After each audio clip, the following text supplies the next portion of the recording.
La început este întuneric, dar din întuneric izvorăște încet lumina. Am învățat jucându-ne.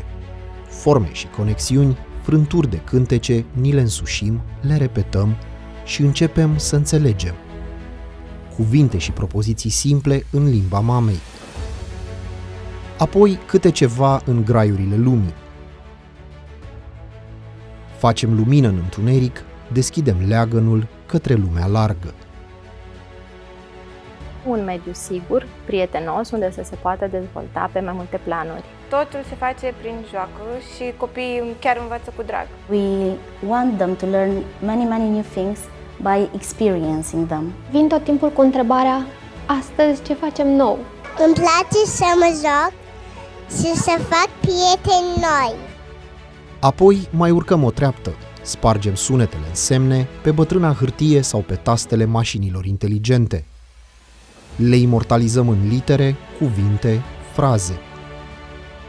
Le încolonăm în rânduri disciplinate și grațioase pentru a le putea relua și aminti oricând. Și tot acum descoperim cum se adună, cum se scad, cum se înmulțesc și cum se împart obiectele lumii. Cum introducem ordine în haos. Știu că matematica e foarte distractivă și că e magică. Îmi place să învăț, da? Îmi place și să mă joc. Încercăm să folosim tot timpul metode interactive, încercăm să includem tehnologia. Încă ne jucăm, dar acum o facem împreună și descoperim că împreună e mai bine. Wow, câte lucruri se întâmplă! The staff are fantastic, very energetic. Am ales școala Spectrum pentru calitate, pentru valori, pentru corectitudine și pentru siguranță. Oferă șansa copiilor de a alege ce li se potrivește cel mai bine. Apoi, cu trecerea zilelor și anilor, lumina cuprinde tot mai mult din tablou și aflăm cine suntem, ce suntem și de unde venim. Toate astea ca să decidem unde mergem.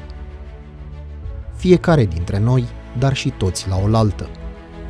Descoperim ce ne place și astfel, într-o bună zi, vom fi de folos tuturor celorlalți.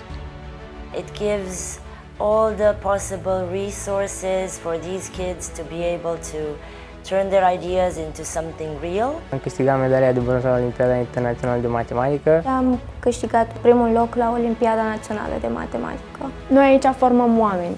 E important să aibă într-adevăr cunoștințe, ele stau la baza tuturor lucrurilor, dar e important când pleacă de aici să aibă niște valori umane, folositoare pentru mai departe. În câțiva ani lungi, precum clipele, vom ști atât de mult încât aproape vom fi uitat de unde am plecat. Vom începe să răspundem multora dintre DC-urile acestei lumi.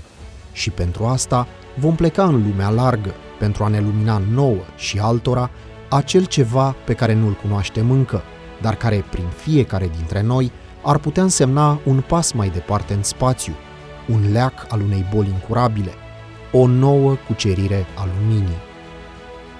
Ne mândrim cu un număr mare de absolvenți care deja au terminat universități prestigioase din străinătate și care deja au cariere impresionante. Îmi place să cred că sunt niște copii compleți. Noi trebuie să scoatem din acești elevi ce este mai bun.